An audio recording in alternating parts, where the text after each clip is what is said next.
Outlast. Te conocí el día que Germán te subió y desde entonces me encantas. No hay un solo año en el que no te juegue, pero aún a día de hoy no entiendo por qué sigue siendo tan popular.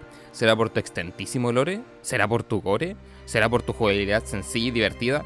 ¿O será por los miles de canales y personas que llevaste al manicomio por platinarlos? Miren, yo también lo platiné. ¿Dónde están mis 70k de visitas? A ver, ¿dónde están?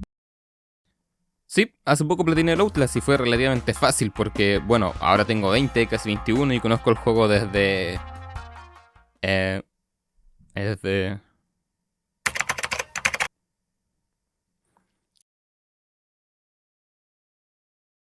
Desde hace casi 11 años, o sea que ya tenía el juego bien memorizado. Incluso en mis historias de Insta cronometré en cuánto me he pasado el juego y me dio algo así como 1 hora y 20 minutos. Pero no vengo a hablar de cómo platiné el Outlast porque ya hay demasiados videos al respecto. Vengo a recordar esta joyita y explicar weas que pasan dentro del juego porque estoy casi seguro de que ya todos conocemos el juego, pero estoy seguro de que al menos la mitad de ustedes aún piensa que el Walrider es un fantasma. Así que, a ver, ¿por qué parte del lore comienzo? ¡Allá! Partamos por lo que es Murkoff, que es bastante simple la verdad. Murkoff es la compañía dueña de Mount Massive, el hospital psiquiátrico en donde se ambienta el juego. Este hospital fue testigo de 2 experimentos, el MK Ultra y el proyecto Walrider. Si bien el MK Ultra nunca es profundizado y parece metido con calzador al juego, quienes conozcan de qué trató de encontrar una similitud con el segundo experimento, el proyecto Walrider. Este proyecto fue una búsqueda de Murkoff por controlar los sueños utilizando a los pacientes como conejillos de indias. Estos eran sometidos a enormes torturas tanto visuales como físicas, pues solo alguien que haya sido testigo de semejantes horrores sería capaz de controlar al Walrider. El juego nunca explica bien el por qué controlar los sueños termina con controlar al Walrider, pero si quieren mi opinión, el Walrider son miles de nanomáquinas juntas, básicamente un enjambre de robots. A lo mejor eran pequeños robots insertados en el cuerpo de los sujetos de prueba para monitorizar mejor sus estados físicos, mentales, etc. El problema con este experimento es que todos terminaban por rechazar aquellas torturas, pues solo empeoraban su estado mental, resultando en seres como Chris Walker, el caníbal, los gemelos, o el ejemplo más claro del proyecto Walrider, Eddie Gloskin, también conocido como el novio. Pues al inicio del DLC Whistleblower, que de hecho me enteré hace poco que Whistleblower significa soplón, vemos como a Eddie lo arrastran y posteriormente lo encierran en una de las cápsulas de cristal que vemos al final del juego, pasando de ser alguien con miedo, asustado, incapaz de defenderse a... bueno... o eso hasta la llegada de Billy Hope, el único paciente que fue capaz de soportar todo aquello y de controlar al Walrider. El tema está en que 1, él no estaba bien de la cabeza, y 2, la tortura física y constantes imágenes violentas que veía para el experimento hizo que todo se saliera de control, provocando que el Walrider atacara a todo humano que viera cerca de él. De hecho, el prota del DLC, Waylon Park, estaba empezando a ser sometido a aquel experimento debido a que mandó información confidencial a Miles Upshur, pero justo ocurrieron 2 cosas. 1, Billy Hope fue capaz de controlar al Walrider, y 2, quedó a la cagada en el hospital psiquiátrico. Y con eso tienen más o menos todo contextualizado. Para resumir el contexto, casi todo enemigo fue sometido al proyecto Walrider, Murkoff no es lo mismo que Mount Massive, Walrider son nanomáquinas en forma de enjambre, y solo una persona suficientemente torturada es capaz de controlar al Walrider. Y con todo eso, finalmente entra quien según yo está en el top 10 de personajes más resilientes de la ficción, incluso más que Isaac Clarke.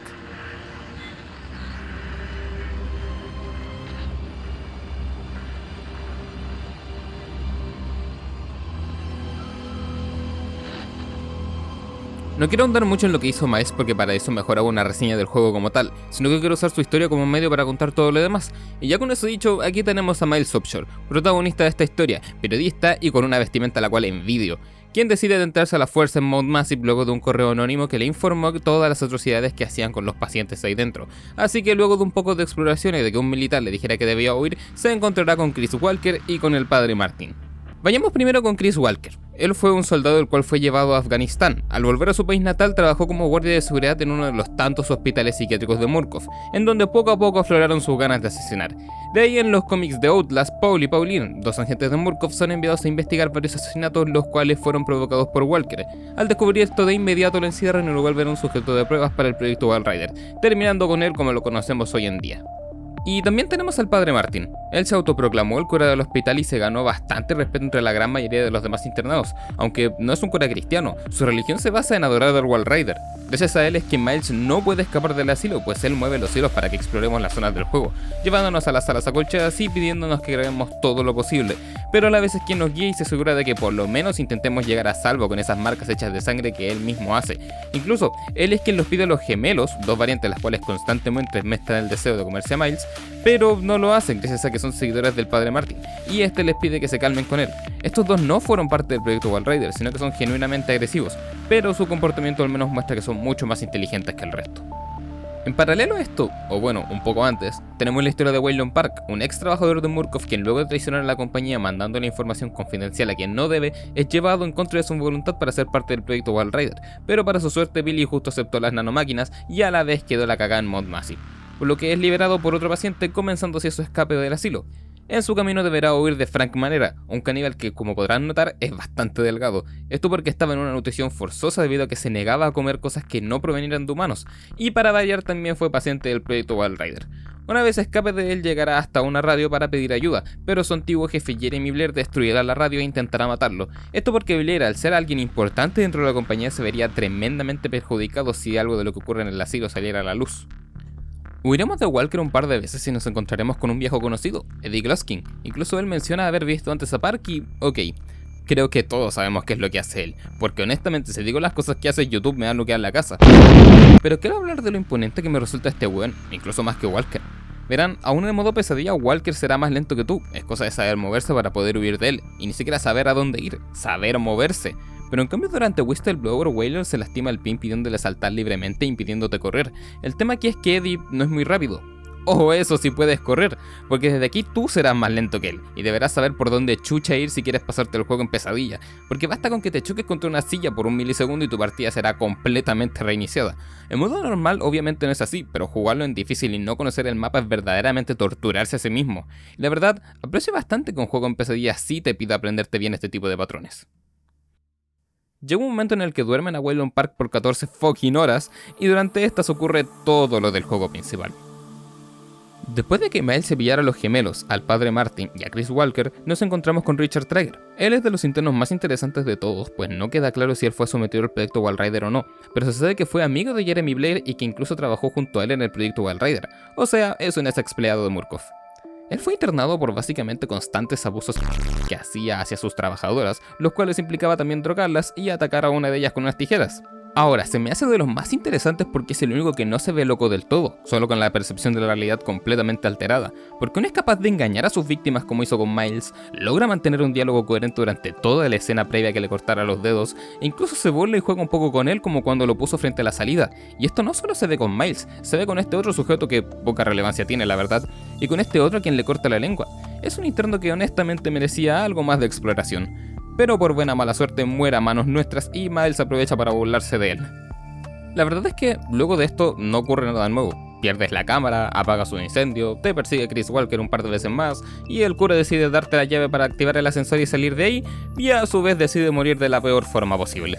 Lo interesante vuelve cuando el ascensor no nos lleva a la salida, sino que nos lleva hasta el laboratorio en donde experimentaban con los pacientes, llegando hasta el motor morfogenético que es la máquina principal del proyecto Walrider, y la cual mantiene un sueño lúcido a Billy Hope, quien es quien controla al Walrider.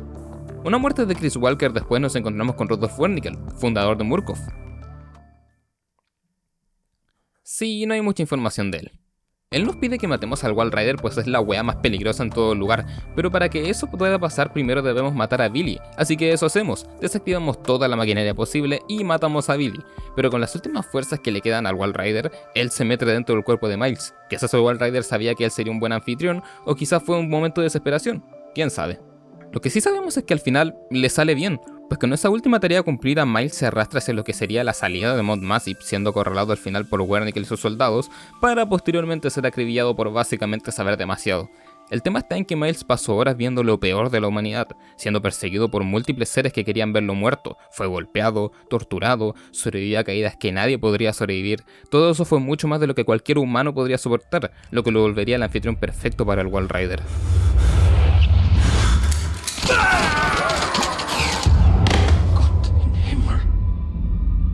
You have become the host. Jesus Christ, what is that thing?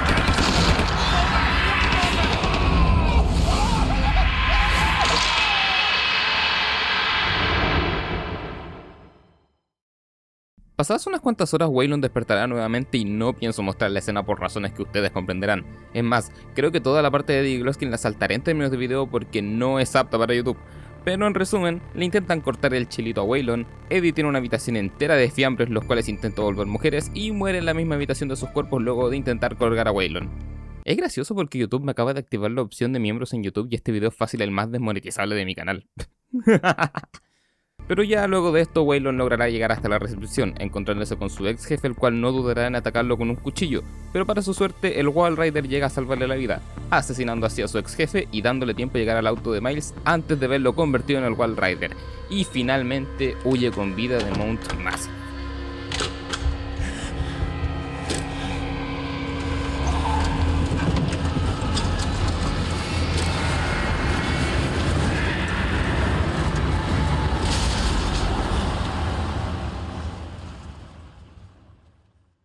La historia concluye con Waylon Park siendo ayudado por otro soplón, el cual le advierte que si sube la información recopilada de internet deberá desaparecer para evitar que Murkoff le haga daño a él o su familia, pero Waylon la sube de todas formas, terminando así con el primer Outlast.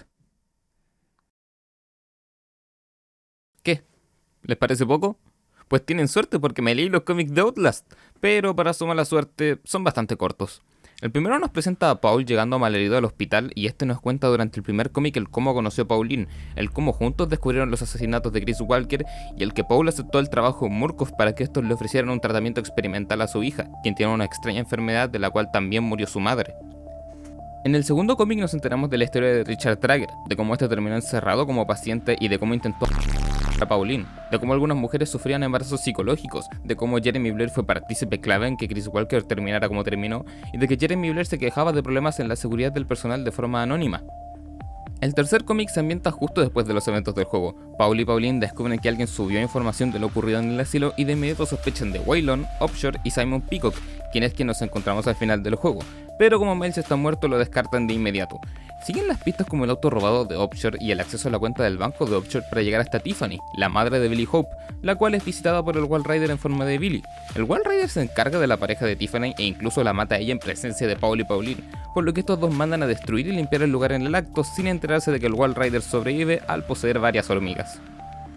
En el cuarto cómic, Paul y Pauline van hasta la casa de Upshur donde una vecina dice haberlo visto anoche. Al entrar descubren que su casa está infestada de hormigas y cuando empiezan a entregar más en sus cosas las hormigas los atacan, culminando en eliminarlas de ellos quemando su ropa. Al salir encuentran a Simon Peacock como un vagabundo. Paul lo sigue y se terminan enfrentando. Simon mete un bloque de espuma en la boca de Paul para así marcar sus dientes y poder rastrearlo a futuro. En eso llega Pauline y le dispara a Peacock, el cual ni se inmuta, revelando que su cuerpo está completamente podrido gracias a los experimentos que aplicaron en él dentro de Murkoff. Huye del lugar, culminando con ellos sanitizando la casa de Upshur. Quedan dos cómics más, pero leyéndolos noté que tienen relación más con el 2 que con el 1, así que los dejaré para un futuro video.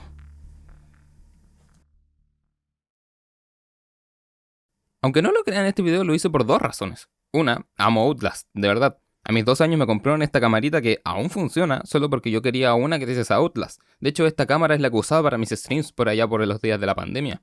Y dos, porque quiero jugarme el Outlast 2 y quería informarme bien de todo el lore antes de jugarlo. Así que sí, fue un video con una razón más egoísta en un sentido no malvado. Pero nada, no tengo nada más que decir. Amo Outlast en toda su plenitud y quiero jugar el 2. Así que en conclusión... Y el gordo feo no va a aparecer. ¿Are you fucking agarrándome para el hueveo? ¡Deseo número